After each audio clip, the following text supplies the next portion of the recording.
Welcome friends. आज हम लोग cost and management audit study note 2 का इलस्ट्रेशंस देखेंगे।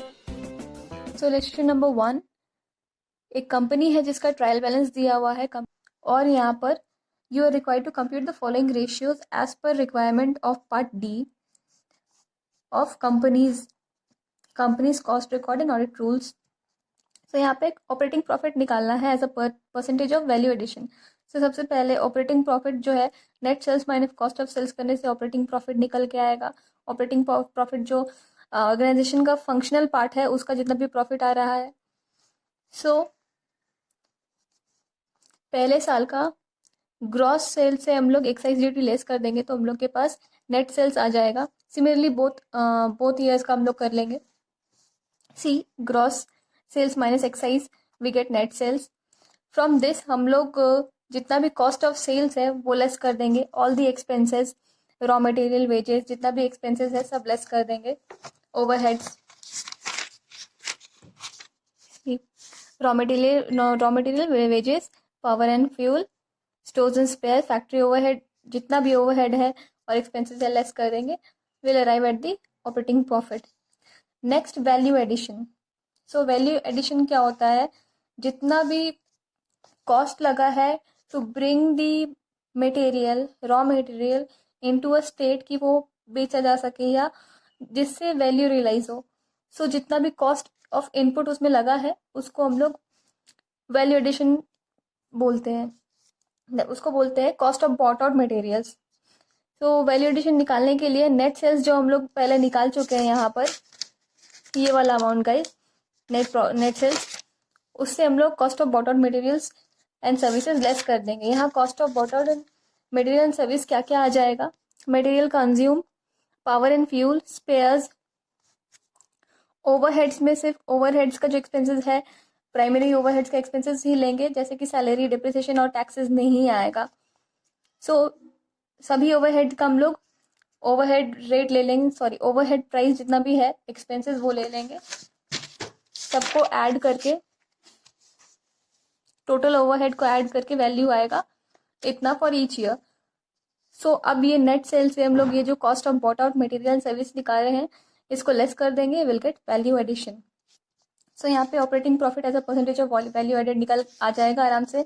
जो ऑपरेटिंग प्रॉफिट आया था उसको हम लोग डिवाइड कर देंगे बाय वैल्यू एडिशन, जो वैल्यू एडिशन का आया था आंसर उसे कर देंगे। So will get operating profit as a percentage of value addition. अगला क्वेश्चन भी सेम है। सी गाइस, नेक्स्ट क्वेश्चन में सेम ट्रायल बैलेंस दिया हुआ है। नेट सेल्स निकाल लेंगे, gross sales minus excise duty. You are required to calculate the following. Value addition same way से निकलेगा। जो नेट सेल्स है उससे हम लोग लेस कर देंगे cost of bought out materials, जो भी है वो सब लेस कर देंगे। सो वैल्यू एडिशन आ जाएगा। Next, earning available for distribution.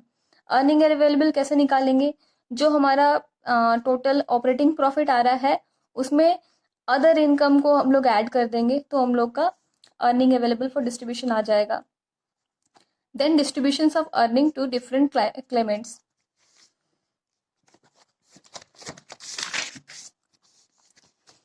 सी हम लोग का टोटल वैल्यू जो आया था,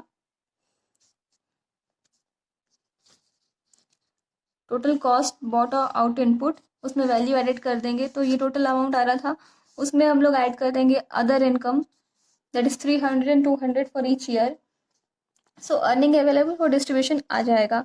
नाउ अब इसको डिस्ट्रीब्यूट करना है तो सबसे पहले पीएल का जो हम लोग एक्सपेंस में employee salary and wages, bonus, gratuity जो भी है वो पे ऑफ होगा। डायरेक्ट सैलरी लेस होगा डिस्ट्रीब्यूशन जो है। फिर शेयर होल्डर को डिस्ट्रीब्यूट करेंगे एज डिविडेंड्स। उसके बाद गवर्नमेंट का टैक्सेस, प्रोविडेंट गवर्नमेंट का taxes, income taxes, local taxes जो भी है, interest on debenture, interest on fixed loan from IDBI, ये सब क्वेश्चन में दिया हुआ है। यहाँ पर you see fixed loan, debentures, ये सब पे इंटरेस्ट दिया हुआ है। सो सारा वैल्यू जो दिया है उसको पुटअप करेंगे। उसको पुटअप करने के बाद हम लोग अर्निंग अवेलेबल जितना था उससे लेस कर देंगे। Total earning available for distribution था 1904। इससे हम लोग टोटल को ऐड करके लेस कर देंगे तो हमारा ये वैल्यू आ जाएगा, वो है कंपनी का रिटेन फंड्स। नेक्स्ट सम भी वैसा ही है। देन इलस्ट्रेशन नंबर 5, यहाँ रिकॉन्सिलेशन स्टेटमेंट निकालना है। So auto parts manufacturing company limited showed a profit for the year 2017-18 as 35,46,700. During the course of cost audit, the following transactions were noticed. An old machine with net value of rupees 6,54,000 was sold off for 9,30,000. सो यहाँ पे adjustment दिया हुआ है और question में profit दिया है, ये फाइनेंशियल प्रॉफिट है। सो स्टेटमेंट कैसे बनाएंगे? Profit as per financial statement इतना जो दिया हुआ है। नाउ जब profit as per financial statement हम लोग का बेस है, ये बेस प्रॉफिट ये है फाइनेंशियल स्टेटमेंट, तो जो ऑपोजिट वाला है जो कि है कॉस्ट अकाउंट का, वो हम लोग इन व्यू में रखकर सॉल्व करेंगे। लाइक यहाँ पे old machine with net value of इतना वो सोल्ड फॉर इतना। सो यहाँ पे प्रॉफिट हुआ है ऑन सेल ऑफ एसेट। सो ये प्रॉफिट जो हुआ है ये फाइनेंशियल अकाउंट में हुआ है। क्या इसका कॉस्ट अकाउंट में कोई डिफरेंस आया होगा? कॉस्ट अकाउंट के प्रॉफिट में हम लोग कॉस्ट अकाउंट के व्यू से चलेंगे क्योंकि हम लोग का बेस जो है फाइनेंशियल अकाउंट है। सो ऑपोजिट अकाउंट में हम लोग बेस लेके ऑपोजिट अकाउंट को हम लोग के व्यू में चलेंगे। सो कॉस्ट अकाउंट में इस प्रॉफिट का कोई एंट्री नहीं है। सो यहाँ का प्रॉफिट पे क्या इफेक्ट होगा? इसका प्रॉफिट घटा हुआ होगा। सो हम लोग ये profit on sale of asset को भी लेस कर देंगे। Next, dividend income was received amounting to 84,500 from investment. Again ये जो डिविडेंड इनकम है ये हम लोग का फाइनेंशियल का पार्ट में हम लोग प्रॉफिट में दिखाते हैं। सो कॉस्ट पे इसका क्या असर है? इस कॉस्ट के प्रॉफिट में नहीं दिया हुआ है, दैट मीन्स कि कॉस्ट का प्रॉफिट जो है घटा हुआ है। सो हम लोग इसको भी लेस कर देंगे। Income from investment, a sum of rupees 58,000 was spent towards CSR commitment. So again CSR contribution हो रहा है यहाँ पे। सो ये हम लोग का एक तरह से a sum of इतना was spent, तो स्पेंड मतलब खर्च हुआ है CSR कमिटमेंट। इसका फाइनेंशियल से फाइनेंशियल में इसका एक्सपेंस नहीं दिखाया गया है क्योंकि ये कॉस्ट एक्सपेंस है। सो इससे कॉस्ट का प्रॉफिट क्या हुआ होगा? घटा हुआ होगा। सो हम लोग लेस कर देंगे। Next, effect of under valuation, illustration number 6। सो एक कंपनी का प्रॉफिट दिया हुआ है जो कि इतना है और profit as per cost accounting record for the same period was less. You are required to prepare reconciliation statement and arrive at the profit as per cost record.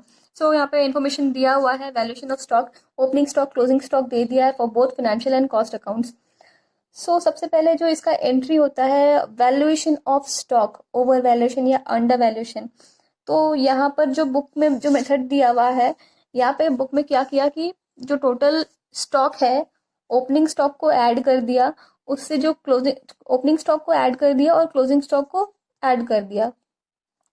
Now ये दोनों का जो सम है उसको लेस कर दिया है। सो जो हम लोग का क्लोजिंग स्टॉक जो है वो ज़्यादा आ रहा है। सी ओपनिंग स्टॉक ऐड करके इतना है और क्लोजिंग स्टॉक का वैल्यू इतना आया है। ना क्लोजिंग को ओपनिंग से लेस करके वैल्यू निकल आया।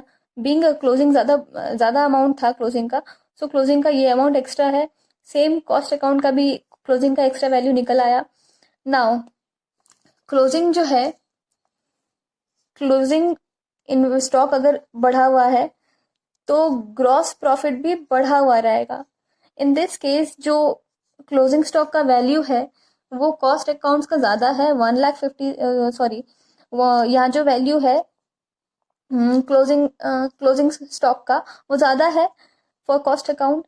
सो कॉस्ट अकाउंट का प्रॉफिट क्या है? बढ़ा हुआ है।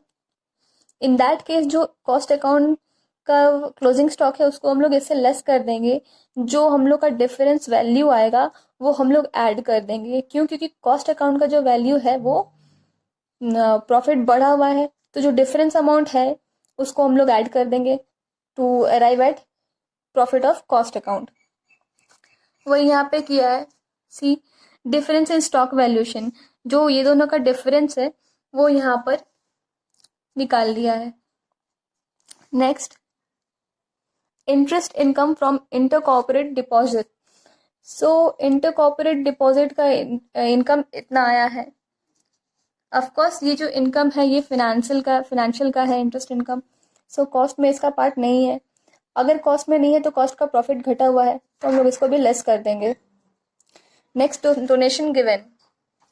जो डोनेशन गिवन है ये भी हम लोग फिनेंशियल अकाउंट का है, मतलब एक्सपेंस है एक तरह का जो कॉस्ट में नहीं है, जिसके कारण कॉस्ट का प्रॉफिट बढ़ा हुआ है, तो हम लोग यहाँ पर ऐड कर देंगे। Donation not considered in cost record. Donation का जो वैल्यू है वो फिनेंशियल अकाउंट में था, कॉस्ट में नहीं था। कॉस्ट का प्रॉफिट बढ़ा हुआ है इसलिए डोनेशन को ऐड बैक कर देंगे। Next, loss on sale of fixed asset. तो फिक्स्ड एसेट को बेचने का जो लॉस आया है ये भी फिनेंशियल अकाउंट का पार्ट है, मतलब कॉस्ट अकाउंट में लॉस हम लोग रिकॉर्ड नहीं किए हैं, तो कॉस्ट अकाउंट का प्रॉफिट बढ़ा हुआ है तो इसको भी हम लोग ऐड बैक कर देंगे। C, loss on sale of fixed asset. Next, value of cement taken for own consumption. जहां ओन कंजम्पशन आ गया ना तो ये कॉस्ट अकाउंट का पार्ट है, मतलब घर का ही मटेरियल है, तो हम लोग इसको फिनेंशियल अकाउंट में नहीं रिप्रेजेंट किए हैं, ये हम लोग का कॉस्ट का पार्ट है। सो ये जो वैल्यू ऑफ सीमेंट है फॉर ओन कंजम्पशन लिए है, तो हम लोग ये कॉस्टिंग का पीएल से लेस किए होंगे। सो कॉस्टिंग का पीएल क्या है, घट गया है, सो वैल्यू ऑफ सीमेंट भी हम लोग को लेस करना पड़ेगा। कितने सा लेस करेंगे, जो डिफरेंस वैल्यू आ जाएगा, वैल्यू का डिफरेंस, उससे हम लोग लेस कर देंगे। सी, कहाँ है,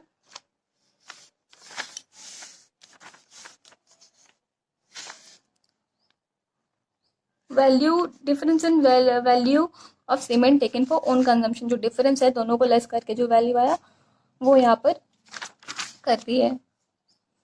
सेम वे में cost of power drawn from wind mill, दोनों को ऐड कर देंगे।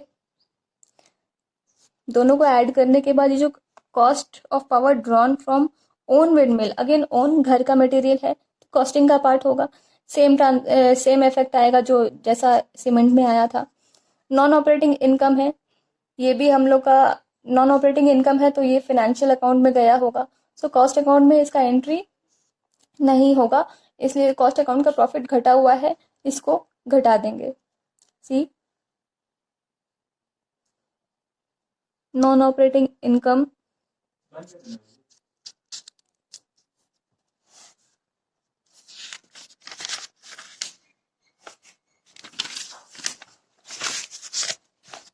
तो नॉन ऑपरेटिंग इनकम जो है लेस कर दी है। फाइनली लास्ट टू एंट्रीज जो है वॉलंटरी रिटायरमेंट कंपनसेशन पेड, ये कंपनसेशन पे कर दिया गया है। ये एक एक्सपेंस है जो कि फिनेंशियल का पार्ट है, इसलिए इसको कॉस्ट में ऐड बैक कर देंगे। Same insurance claim relating to previous year received during the year. So insurance claim जो है प्रीवियस ईयर का इस साल रिसीव किए हैं, फिनेंशियल अकाउंट में आया है, कॉस्ट में नहीं आया। सो इससे फिनेंशियल अकाउंट का प्रॉफिट बढ़ गया बट कॉस्ट का प्रॉफिट तो नहीं बढ़ा, इसलिए लेस कर देंगे। तो वॉलंटरी रिटायरमेंट यहाँ पर ऐड हुआ है और इंश्योरेंस क्लेम यहाँ पे लेस हो गया है। सो सारा एडजस्टमेंट करने के बाद profit as per cost account is इतना आ गया। Thank you for watching this video.